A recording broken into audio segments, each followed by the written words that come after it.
Astaghfirullah. Bismillahirrahmanirrahim. Assalamualaikum warahmatullahi wabarakatuh.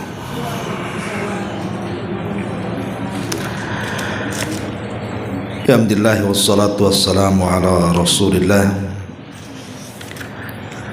wa ala alihi wa sahbihi wa mawalah wa la hawla wa la quwwata illa billahi wa ba'du. Alhamdulillah, segala puja dan puji hanya milik Allah Jalla fi'ula. Salawat dan juga salam kita hadiahkan kepada Rasul kita Nabi besar Muhammad sallallahu alaihi wa ala alihi wasallam. Ya, kita kembali kepada pembahasan kitab Al-Jami' min Bulughil Maram, dan pembahasan masih bicara tentang bab zuhud dan wara, dan kita masuk pada hadis ketiga dari hadis Abdullah ibnu Umar radhiyallahu anhu.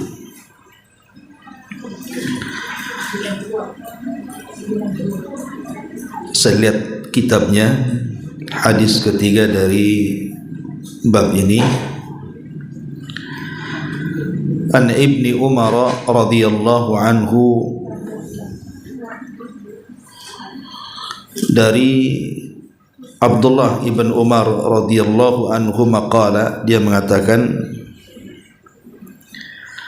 akhadha Rasulullah sallallahu alaihi wasallam bimankibi faqala kun fid dunya ka'annaka gharibun aw 'abiru sabilin.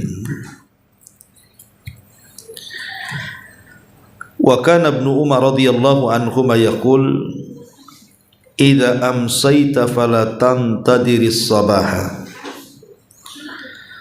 wa idza asbahta fala tantadiril masaa wa khudh min sihhatika limaradik wa min hayatika limautik. Rawahul Bukhari.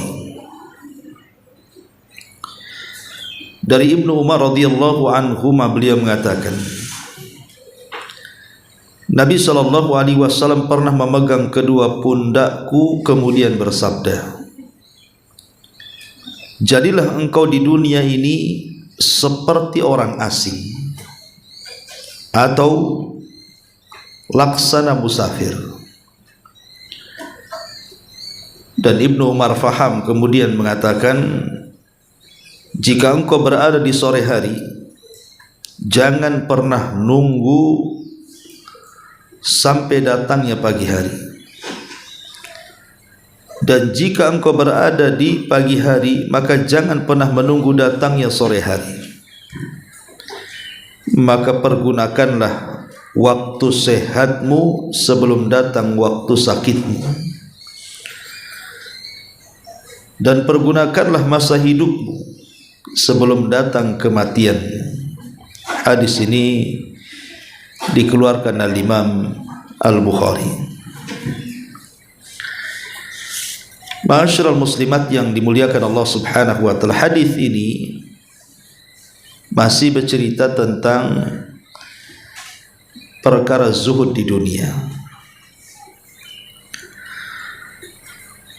Jadi Abdullah ibn Umar satu hari pernah dipanggil oleh Nabi sallallahu alaihi wasallam, dan ketika itu Abdullah ibn Umar usianya 12 tahun.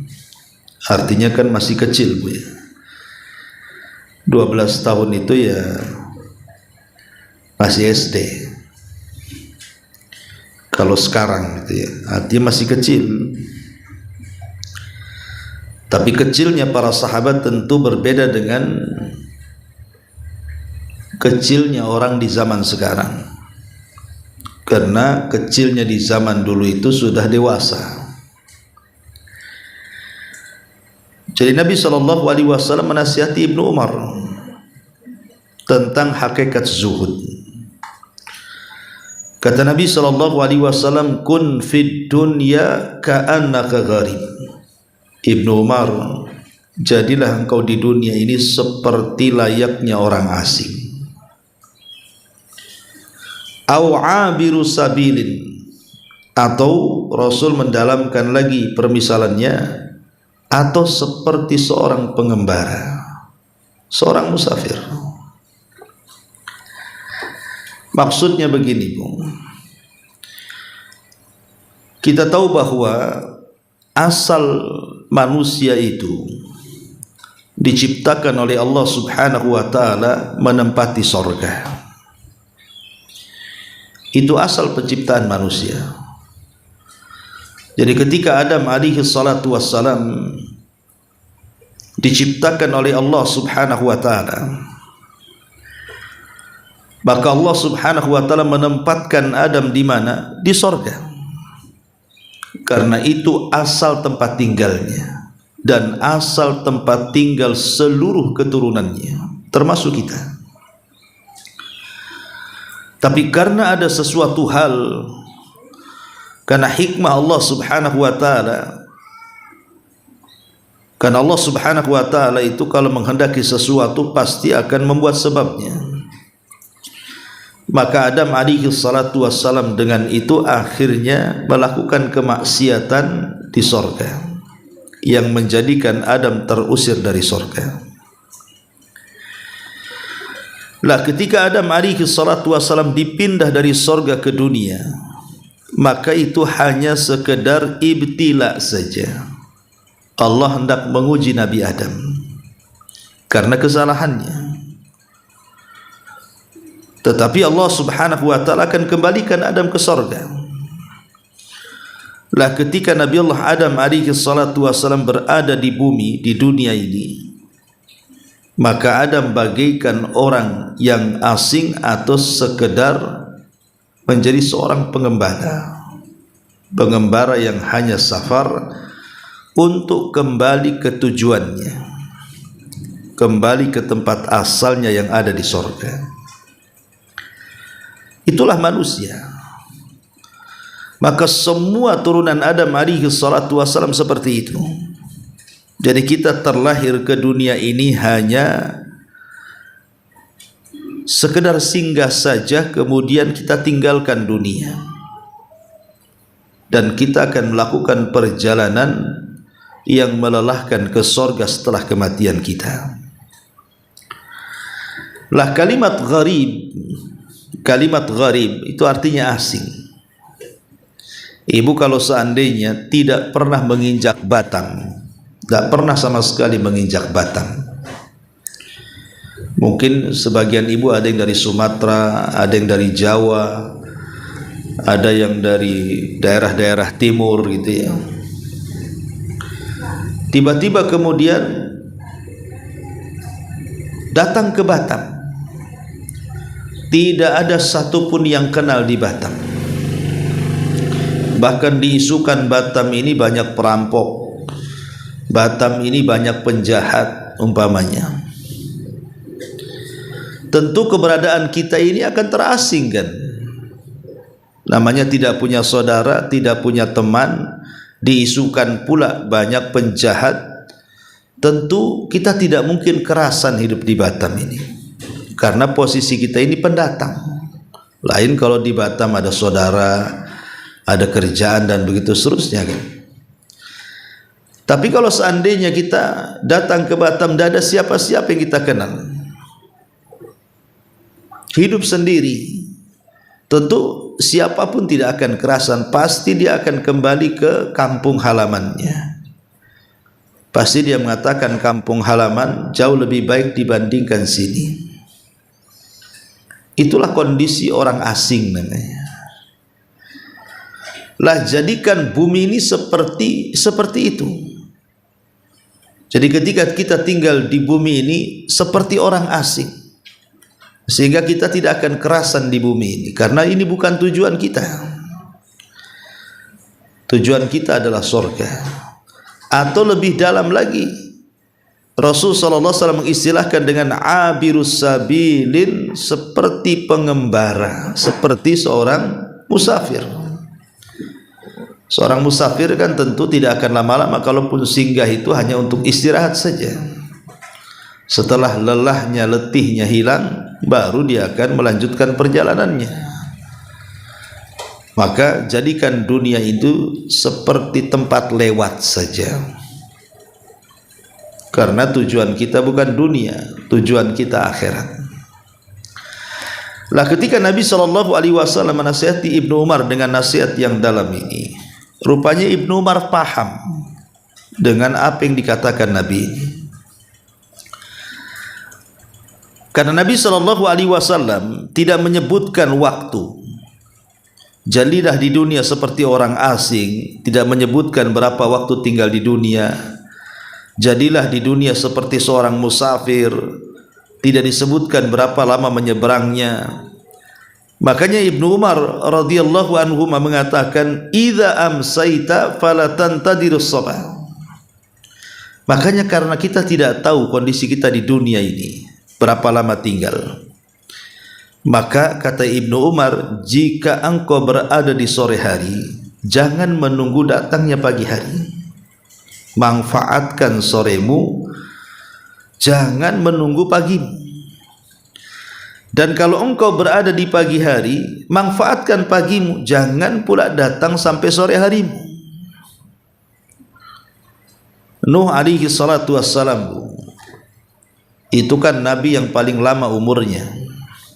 Nuh alaihi salam itu diberikan usia panjang. Boleh jadi manusia yang paling panjang umurnya itu Nuh. Ada yang mengatakan sampai 1000 lebih umurnya. Ketika Nuh alaihi salatu wassalam ditanya soal dunia, apa kata dia? Dunia itu ibarat saya masuk ke dalam rumah, kemudian masuk ke kamar, kemudian keluar lagi dan masuk ke kamar yang lainnya, dan begitu seterusnya. Kalau Nuh alaihi salatu wassalam yang usianya 1000 tahun lebih mengatakan seperti itu, ibarat masuk kamar dan keluar kamar dan masuki kamar yang lainnya, itulah dunia.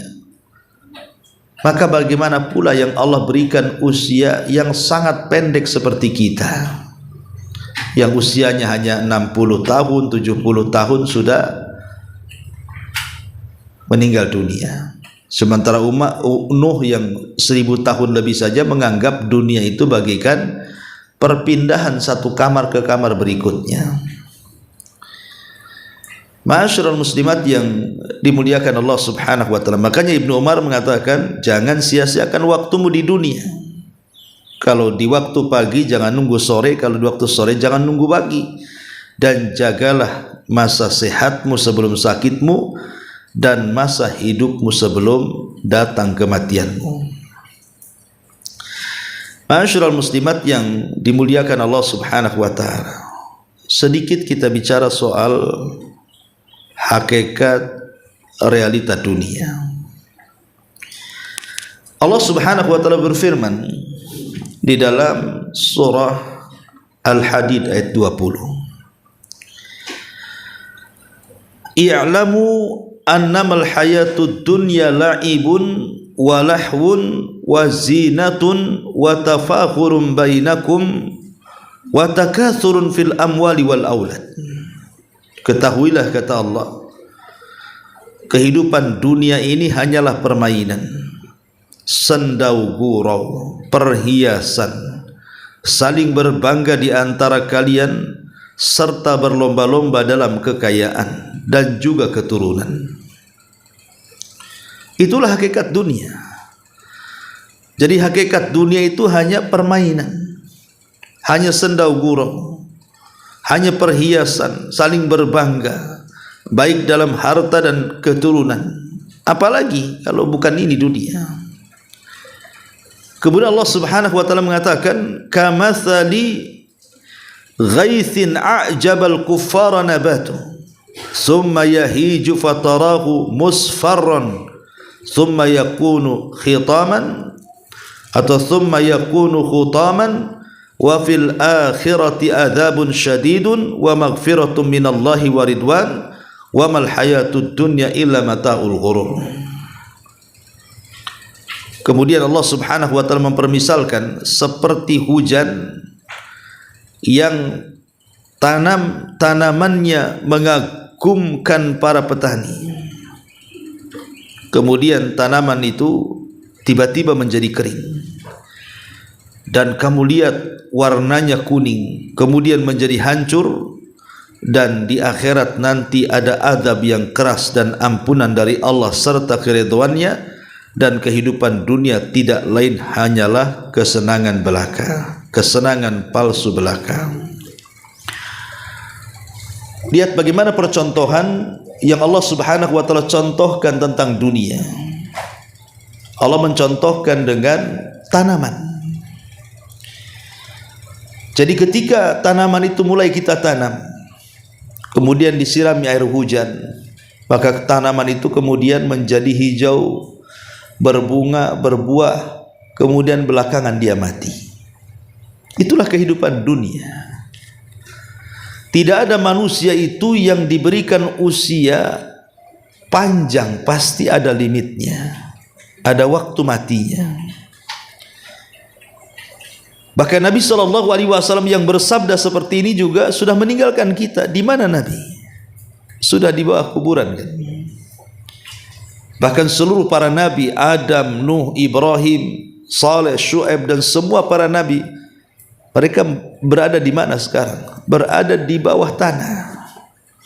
Artinya orang-orang mulia sendiri sudah selesai perjalanan mereka di dunia. Dari sini, ma'asyiral muslimat yang dimuliakan Allah Subhanahu wa taala, ada beberapa poin tentang hakikat dunia. Pertama, dunia ini hanya sementara. Dari perkataan Ibnu Umar ini bisa kita petik faedah. Pertama, bahwa dunia itu hanya sementara, bukan selama-lamanya. Makanya Nabi SAW membatasi umur umatnya. Kata Nabi SAW, a'maru ummati baina sittin wa sab'in, wa aqalluhum man yajuzu dhalik. Usia umatku berkisar antara 60 sampai 70 tahun, dan sedikit sekali mereka yang melebihi usia tersebut. Artinya bahwa karena dunia adalah sementara, akhirat selamanya, maka jangan sia-siakan kehidupan yang sementara ini untuk akhirat yang selamanya. Karena kehidupan akhirat itu ditentukan dengan kehidupan dunia. Ini yang pertama. Yang kedua, faedah dari hadis ini juga, bahwa dunia ini bukan hanya sementara, tapi dunia ini hanyalah tempat ujian manusia. Dunia ini tempat ujian manusia. Makanya Allah Subhanahu wa taala berfirman dalam surah Al-Anbiya 35, kullu nafsin dha'iqatul mauti. Setiap jiwa yang bernyawa itu pasti merasakan mati. Kemudian Allah katakan, wa nabluukum bisyarri wal khairi fitnah wa ilaihi turja'un. Maka kami akan menguji kalian dengan keburukan ataupun dengan kebaikan sebagai cobaan, dan kamu akan dikembalikan kepada kami, kata Allah. Dari ayat ini kita tahu bahwa dunia ini hanyalah ujian dan cobaan untuk kita, supaya Allah mengetahui siapa di antara kita yang mentaatinya dan siapa di antara kita yang bermaksiat kepadanya. Allah Subhanahu wa taala berfirman, huwa alladzi khalaqal mauta wal hayata liyabluwakum ayyukum ahsanu amala. Dialah yang menciptakan kehidupan dan kematian. Untuk apa? Untuk menguji kalian, siapa di antara kalian yang paling baik amalannya. Bukan yang paling banyak amalannya, tapi yang paling baik amalannya. Makanya Fudail ibn Iyad ketika ditanya yang paling baik amalan di sini, artinya yang paling ikhlas amalannya dan yang paling mencontoh amalannya. Kalau sudah dua perkara ini, ikhlas dalam beramal dan amalan yang mencontoh Nabi SAW, itulah yang disebut dengan ahsanu amala, sebaik-baik amal. Maka ingat poin yang kedua, bahwa dunia hanyalah tempat ujian manusia. Kemudian yang ketiga, di antara faedah hadis ini,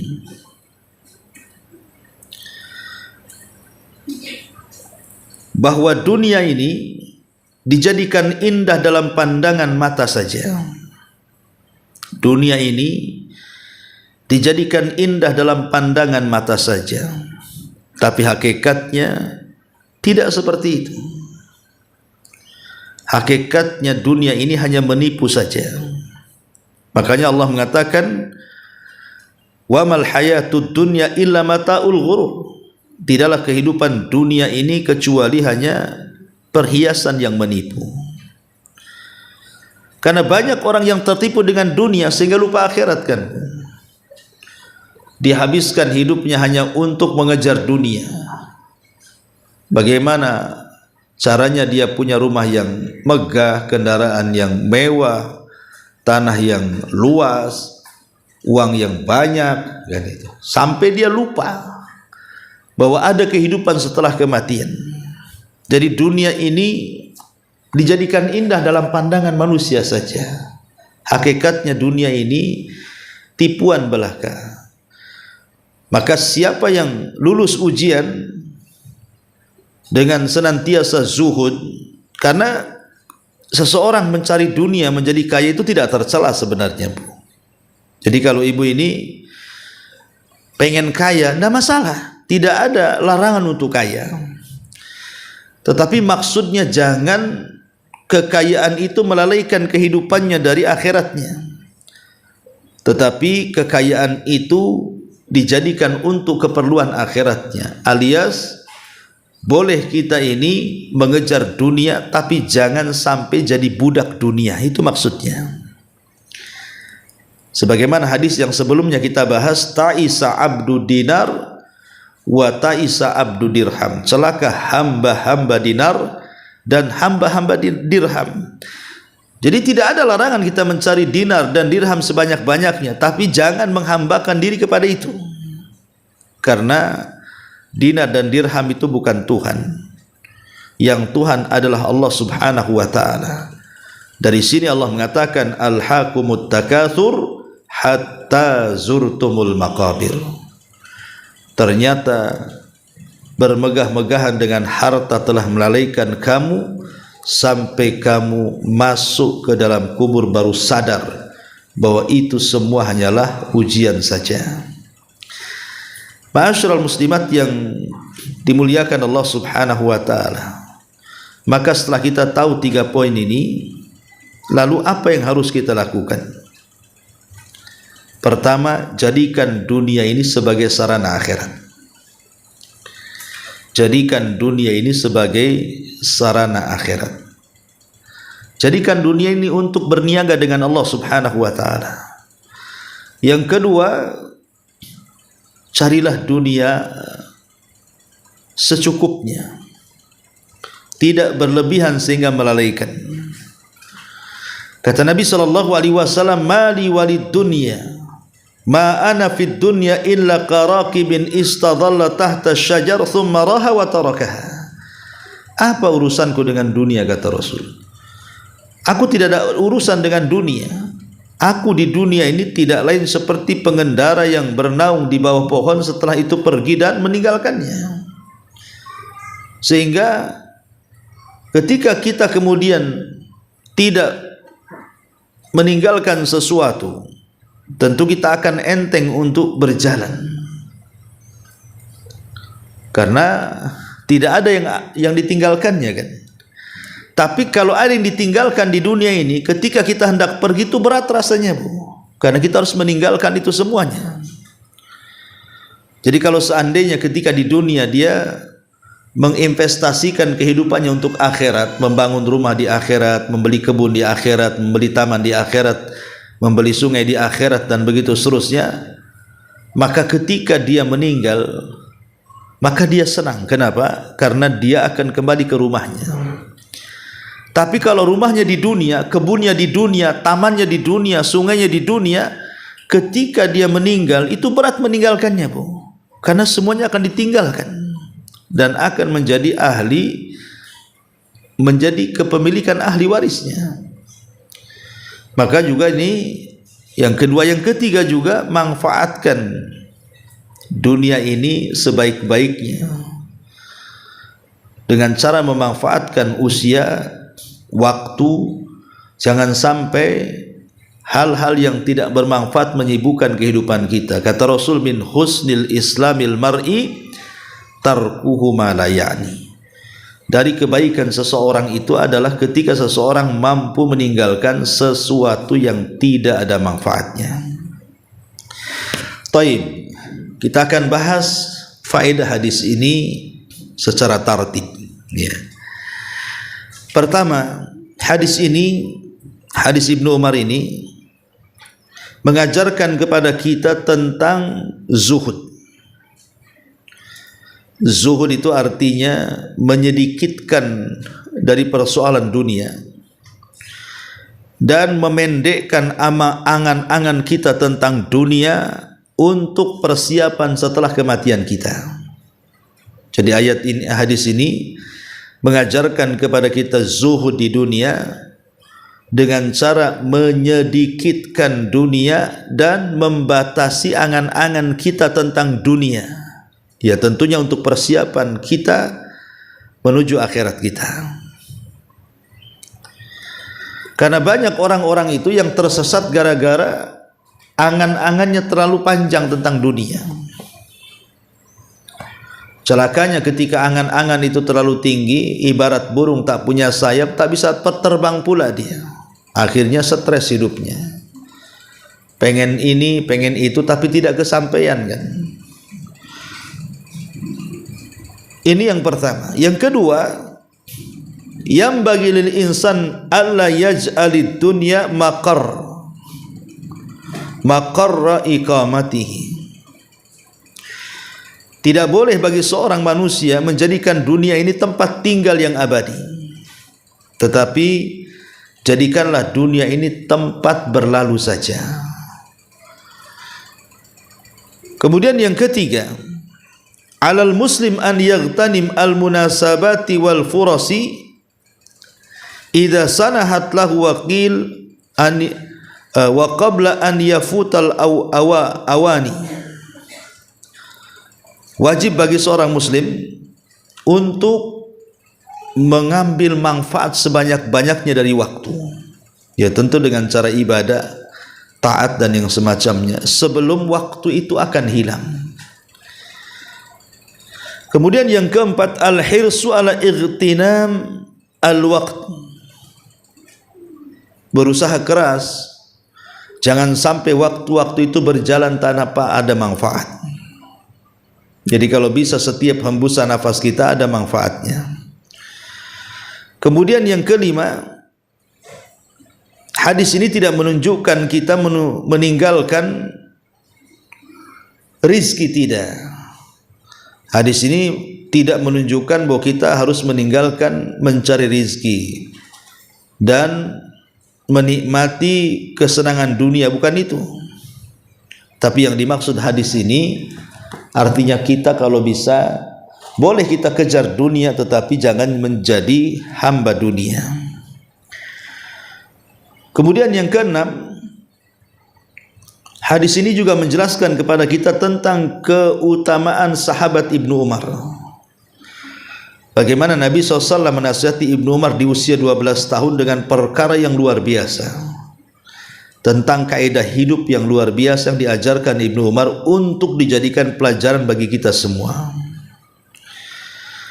Kemudian yang nomor 7, hadis ini juga menjelaskan tentang adab seorang pengajar kepada yang diajar.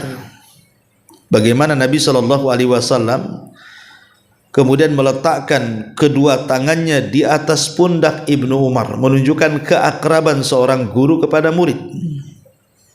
Dan itu akan cipta hubungan yang baik antara pengajar dan yang diajar.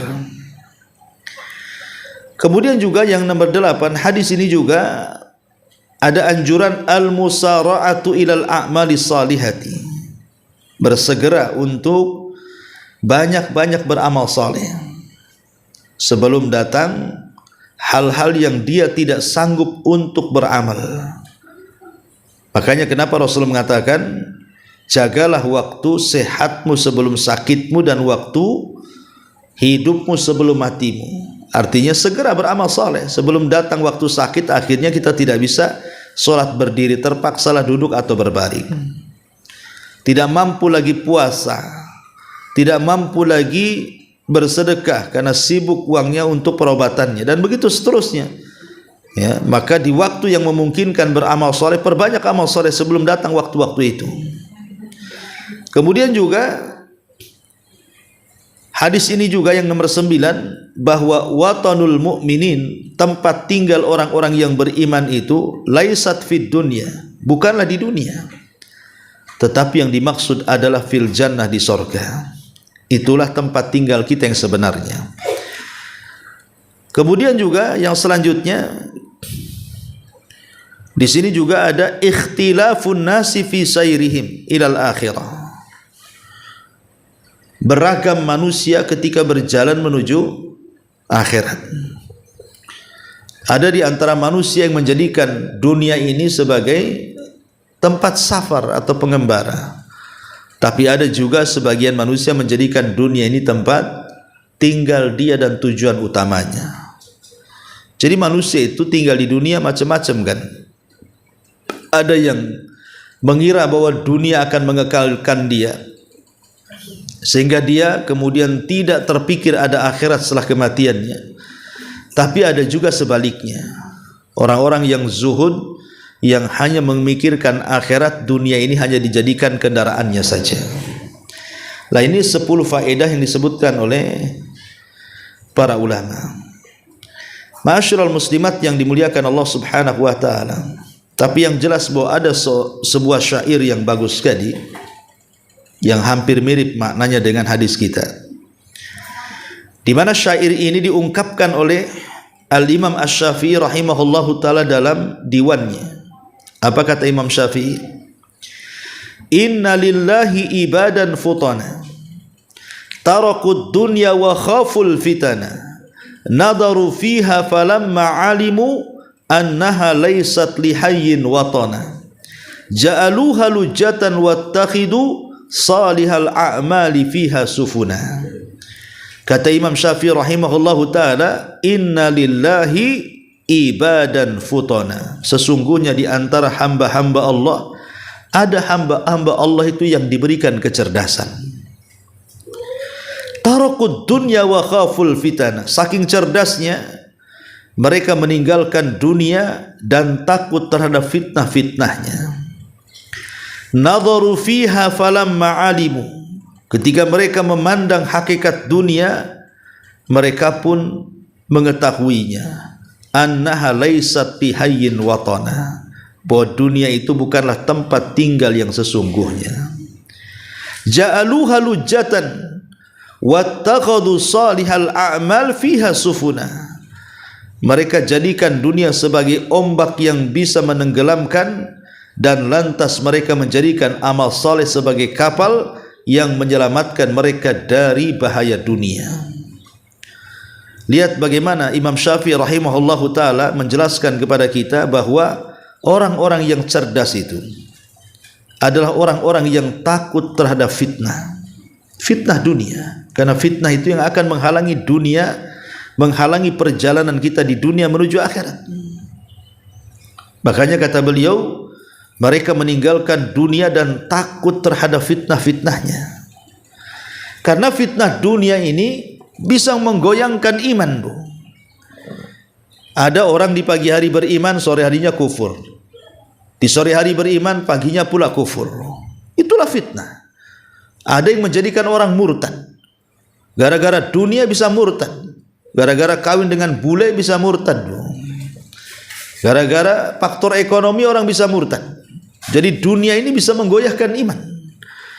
Makanya orang cerdas adalah orang-orang yang takut terhadap fitnah, dan mereka senantiasa, kata Imam Syafi'i rahimahullahu taala, meninggalkan dunia. Bukan berarti meninggalkan dunia itu sama sekali tidak berhajat dengan dunia, tidak, tetap kita berhajat dengan dunia.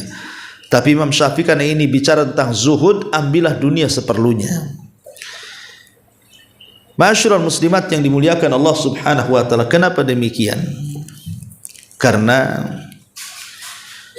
kita tidak tahu berjalan di dunia ini seberapa lama, Bu. Saya, ibu, hidup di dunia ini tidak ada yang tahu. Siapa di antara kita yang duluan? Tidak ada yang tahu. Boleh jadi pulang dari tempat ini tahu-tahu meninggal. Siapa yang tahu? Tidak ada yang tahu. Makanya kenapa Ibnu Umar radhiyallahu anhu sampai mengatakan, kalau kita berada di pagi hari, jangan nunggu sore. Kalau kita berada di sore, jangan nunggu pagi. Karena kita tidak tahu kematian kita kapan. Kalau di sore hari kita bisa bertobat. Jangan nunggu tobat di pagi hari. Nanti sebelum tobat meninggal pula. Kalau kita ingin bertobat di pagi hari, jangan pula menunggu tobat di sore hari. Nanti tak sempat pula tobatnya, gitu maksudnya. Makanya ada sebuah syair juga yang menakutkan.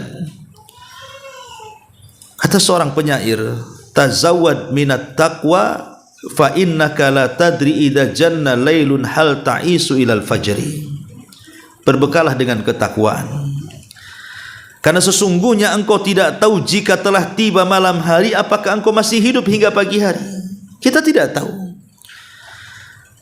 Makanya kalau di pagi hari kita hendak berbekal dengan ketakwaan, segera berbekal dengan ketakwaan, segera beramal soleh. Jangan lagunya nanti-nanti, nanti sore saja katanya. Tahu-tahu dah sampai sore dah meninggal dunia. Atau kalau di sore hari kita bisa melakukan ketakwaan, jangan nunggu di pagi hari. Makanya di sini tazawwad minat taqwa fa innaka la tadri idza janna lailu hal ta'isu ilal fajri. Berbekalah dengan ketakwaan, sungguh engkau tidak tahu jika telah tiba malam apakah engkau masih hidup hingga waktu pagi. Fakam min arushin zayyanuha li zawjiha wa qad qubidat arwahuhum lailatul qadri. Berapa banyak mempelai wanita yang dirias untuk dipersembahkan kepada mempelai laki-laki, padahal ruh mereka telah dicabut tatkala di malam Lailatul Qadar.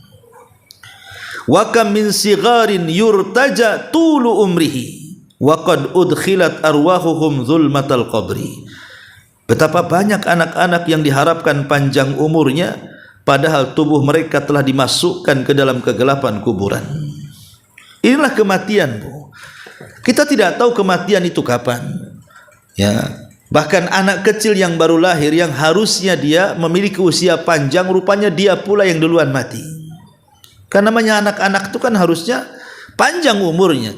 Harusnya seusia ibu ini yang sudah 40-50 tahun kan harusnya mendahului kan. Tidak juga. Banyak bayi-bayi yang meninggal duluan sebelum emaknya, sebelum ibunya. Ya. Bahkan wa kam min sahihin mata min ghairi illatin wa kam min saqimin asa hinan minad dahri. Betapa banyak orang yang sehat tiba-tiba meninggal tanpa didahului oleh sakit, dan betapa banyak orang sakit ternyata masih hidup. Coba lihat, Bu. Ada orang yang menjaga orang sakit, yang menjaganya mati duluan, yang sakitnya tak mati-mati. Kan ada tuh. Ya. Ada orang sakit itu bertahun sampai yang menjaganya kelelahan, rupanya yang menjaganya itu yang mati duluan. Itulah kematian tidak disangka-sangka kan. Wa kam min fata amsa wa asbaha dhahikan wa qad nusizat akfanuhu wa huwa la yadri. Betapa banyak pemuda yang tertawa di pagi hari dan petang hari, padahal kapan mereka sedang ditenun dalam keadaan mereka tidak sadar. Dulu saya punya kawan itu, Bu, ahli olahraga. Dia lebih sehat daripada saya karena memang orangnya suka goes, paginya suka jogging, dan makan pula dia hati-hati, tidak sembarang dimakan. Ketika terjadi corona, pemerintah itu kan mewajibkan vaksin pertama. Dengan bangganya, besok saya mau divaksin Pak Ustadz. Baguslah, biar sehat, saya bilang. sorenya divaksin, malamnya demam, besoknya mati, Bu. Kita tidak tahu kan, badan dia lebih sehat daripada saya. Dia tidak punya asam urat, ya, dia tidak punya penyakit. Tapi subhanallah, namanya kematian kan, tidak bisa dilihat kekarnya badan, tidak bisa dilihat sehatnya badan. Kalau sudah waktunya mati, ya mati. Karena sebab kematian itu banyak, mati itu cuma satu, keluarnya ruh dari jasad. Kalau sudah keluar, ya sudah selesailah hidup dia, ya. Lah karena kita tidak tahu kematian kita kapan, makanya Ibnu Umar menasihati, kalau di waktu pagi jangan nunggu sore, kalau di waktu sore jangan nunggu pagi. Maksudnya segera beramal soleh. Kalau engkau sehat jangan nunggu sakit, kalau engkau masih hidup jangan nunggu mati, karena kematian tidak mungkin kita beramal. Jadi hadis ini memang luar biasa, ya. Dan ini hadis ini nasihat kepada siapapun yang kita masuk dalam kubangan maksiat. Pamannya ibu lagi asik begibah gitu kan, ingat hadis ini, Bu. Ibu ini orang asing, ibu ini musafir, ngapain banyak-banyak gibah, akhirnya tak jadi gibah, ya. Ibu umpamanya punya anak yang masih membuka aurat, masih belum menutup aurat-aurat mereka, bilang sama mereka, nah, hidup di dunia tidak lama. Kita ini sebagai musafir, seperti orang asing. Tujuan kita bukan di dunia, di akhirat, ya. Tolonglah, Bu, jangan membuka aurat, tutup aurat. Jadi hadis ini bisa menasihati setiap orang yang masuk ke dalam maksiat. Diingatkan bahwa kehidupan kita tidak panjang. Jangan kemudian kita ini menghambur-hamburkan waktu untuk hal-hal yang berbau dosa, tapi ambillah waktu itu dengan hal-hal yang mengambil manfaat banyak. Karena bagaimanapun dunia ini hanya sekedar ujian dan cobaan bagi kita, maka berbekalah di dunia ini dengan bekal takwa. Karena bekal itulah yang diarahkan oleh Allah dalam Quran, wa tazawwadu fa inna khaira zadi taqwa. Bahkan Ali bin Abi Thalib radhiyallahu an, dia pernah mengatakan seperti ini, irtahalatid dunya mudbiratan wartahalatil akhiratu muqbilatan wa likulli wahidatin minhuma banun fakunu min abna'il akhirah wa la takunu min abna'id dunya fa innal yawma amalun wala hisab wa ghadan hisabun wala amal. Kata Ali radhiyallahu an, sungguh dunia ini semakin menjauh, sementara akhirat itu semakin mendekat. Masing-masing memiliki anak, maka jadilah kalian anak-anak akhirat, jangan jadi anak-anak dunia. Hari ini di dunia adalah waktu beramal, bukan waktunya hisab. Tapi kelak di akhirat itulah waktu hisab dan tidak ada kesempatan untuk beramal. Maka Al-Hasan Al-Basri rahimahullahu ta'ala pernah berkata, ya ibna Adam, innama anta ayyam, fa idza dhahaba yaumun dhahaba ba'duk wa yushiku idza dhahaba ba'duk an yadhhaba kulluh. Wahai anak Adam, sungguh engkau adalah kumpulan hari-hari, maka apabila telah pergi sebagian hari-hari, maka pergi pula sebagian dari dirimu, dan dikhawatirkan jika telah pergi sebagian dari dirimu, maka akan hilang seluruh dari hidupmu. Jadi hakikatnya kita ini kan berjalan dengan hari, Bu. Dan ingat bahwa dengan dekatnya akhir zaman, salah satu tandanya adalah yataqarrabuz zaman, kan, Bu. Zaman itu semakin dekat dan semakin cepat. Jadi hidup kita ini kan hanya berlalunya hari. Sementara semakin dekat dengan kiamat, semakin cepat yang namanya hari itu berlalu. Pagi, zuhur, tahu-tahu asar, maghrib, pagi lagi. Ya. Dulu ngaca itu lama karena cantik, sekarang udah enggak lama-lama lagi. Kalau bisa dibanting kacanya. Ya. Jadi kadang-kadang, Bu, kita ini tidak sadar hari itu begitu cepat. Ya kan? Dan ini tanda-tanda kiamat. Lah kata Hasan Al-Basri bahwa kita ini hanya kumpulan hari. Jadi apabila hari ini berlalu itu sama dengan sebagian badan kita berlalu. Apabila badan kita ini sudah berlalu, maka kehidupan kita juga akan berlalu. Nah, itulah yang kemudian dinasihatkan Ibnu Umar, maka manfaatkan kehidupanmu sebelum datang kematian. Karena kalau sudah mati, apalah yang bisa kita lakukan? Hanya pertanggungjawaban di hadapan Allah Subhanahu wa taala tentang apa yang kita lakukan selama hidup di dunia. Lah, ini di antara faedah hadis Abdullah ibn Umar radhiyallahu anhuma. Inti daripada hadis ini adalah bicara tentang zuhud. Zuhud artinya letakkan dunia di tangan, jangan meletakkan dunia di hati, supaya kita tidak menjadi budak dunia dan cukuplah menjadi hamba Allah Subhanahu wa taala semata. Wallahu alam. Taib, sampai di sini. Kalau ada yang bertanya silahkan.